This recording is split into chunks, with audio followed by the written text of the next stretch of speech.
Haldwani police ने शहर के रेलवे स्टेशन, बस स्टेशन और अन्य भीड़भाड़ वाले सार्वजनिक स्थलों पर ताबड़तोड़ सरप्राइज चेकिंग और सत्यापन अभियान चलाया। सुरक्षा के मद्देनजर यात्रियों के आधार कार्ड जांचे गए और उनके सामान की तलाशी ली गई।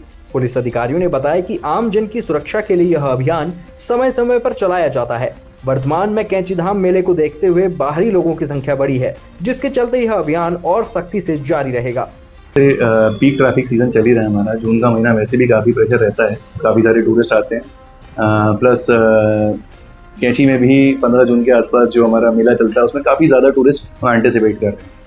इतने ज़्यादा टूरिस्ट में कई बार सिक्योरिटी इश्यूज़ भी रहते हैं, थ्रेट्स भी रहते हैं। तो एक बड़ी कहावत है पुरानी कि the more we sweat in peace the less we bleed in war. तो इसलिए पहले से जितने हम प्रिपेयर्ड रहेंगे उतना हम स्थिति का बेटर तरीके से व्यवस्था उसकी बना सकेंगे।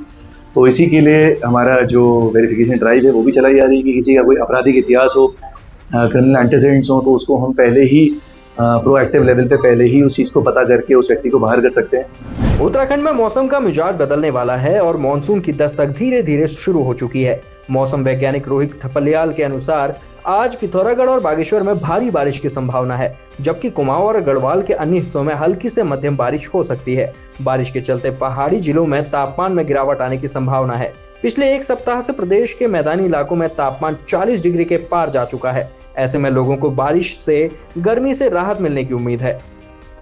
आज 11 जून हो गई है, तो पिछले 24 घंटों में उत्तराखंड में पर्वतीय क्षेत्रों में कहीं कहीं हल्की से मध्यम वर्षा देखने को मिली है।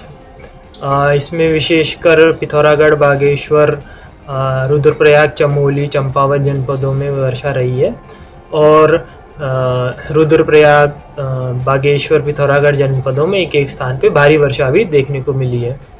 आगे पूर्वानुमान की बात करें तो आज 11 जून को उत्तराखंड के जो कुमाऊं क्षेत्र है वहाँ पे कुछ स्थानों पे और गढ़वाल क्षेत्र में कहीं कहीं हल्की से मध्यम वर्षा मिलने की संभावना है। उत्तराखंड में कांग्रेस भाजपा के खिलाफ बेटी बचाओ अभियान की शुरुआत करने जा रही है, जिस पर पलटवार करते हुए भाजपा प्रदेश मीडिया प्रभारी मनवीर चौहान ने कहा कि कांग्रेस के वरिष्ठ नेता चाहे कोई भी यात्रा निकालें, प्रदेश की जनता उनके कार्यकाल को भूल नहीं सकती। उन्होंने कहा कि कांग्रेस सरकार के समय में जिस तरह जनता को लूटने खसोटने का काम किया गया, कांग्रेस को पश्चाताप की यात्रा निकालनी चाहिए। कांग्रेस पार्टी में वर्चस्व की लड़ाई चल रही है और ये वर्चस्व की लड़ाई अपने आप को किस तरह से साबित करने का जो लड़ाई चल रही है, इसमें आदरणीय हरीश रावत हों, हरक सिंह रावत जी हों, जिस तरह से उनकी पार्टी में लॉबिंग चल रही है वो सब आपके सामने दिखाई दे रहा है कि कौन कभी किसी पार्टी के नेता के पक्ष में बोल दे रहे हैं, कोई किसी के विरोध में बोल रहे हैं। एक लड़ाई चल रही है, लेकिन कांग्रेस के नेता आदरणीय हरीश रावत जी चाहे कोई भी यात्रा निकालें, लेकिन उत्तराखंड की जनता उनके कार्यकाल को कभी भूल नहीं सकती है। जिस तरह से उन्होंने प्रदेश को लूटने और खसोटने का काम उनकी सरकार के द्वारा किया गया और कैमरे के सामने प्रदेश को लूटने के लिए किस तरह से आमंत्रित किया जा रहा था लोगों को, तो ये सब उत्तराखंड की जनता कभी भूल नहीं सकती है।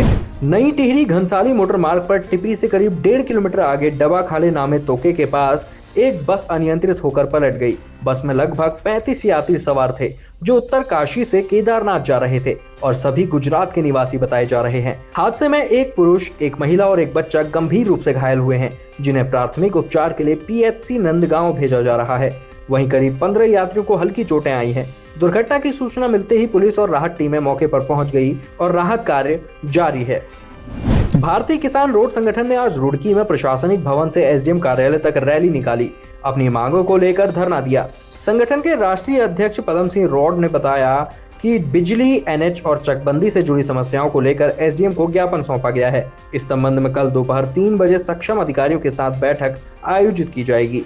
आज यहाँ पे भारतीय किसान यूनियन का जो रोड बुक है, उनके राष्ट्रीय अध्यक्ष और प्रदेश अध्यक्ष, जिला स्तर के अध्यक्ष और सभी किसान भाई जिनके साथ यहाँ उपस्थित हुए हैं, उनके द्वारा 8 सूत्रीय ज्ञापन अपना यहाँ पे प्रस्तुत किया गया है। इनकी जो मुख्य समस्याएं जो चकबंदी है, यूपीसीएल है या आरटीओ के साथ है, या गाँव की नालियों की सफाई है, विद्युत की जो कटौती है, आपूर्ति समय से नहीं होती है, इसके संबंध में अपनी मांग पत्र ज्ञापन यहाँ पे दिया गया है। इसके संबंध में कल सभी अधिकारियों के साथ यहाँ पे वार्ता रखी गई है और प्रयास करेंगे कि उनकी समस्याओं का उचित समाधान किया जाए। भाई उद्देश्य क्या था, यहाँ किसान का दोहरी नीति हो रही है, किसान के लड़ यहाँ किसान का उत्पीड़न हो रहा है। यहाँ से देहात में एक बिजली की बहुत बुरी दयनीय स्थिति होगी। देहात में बिजली नहीं है, 8 घंटे कटौती की जा रही है। ऐसी गर्मी में कैसे रहेगा? ट्रांसफार्मर फूक जा रहे हैं तो उन्हें बदले नहीं जा रहे हैं। उन्हें लेकर जैसी मांग है चकबंदी की, बिजली की, NH की, कोई एक है क्या?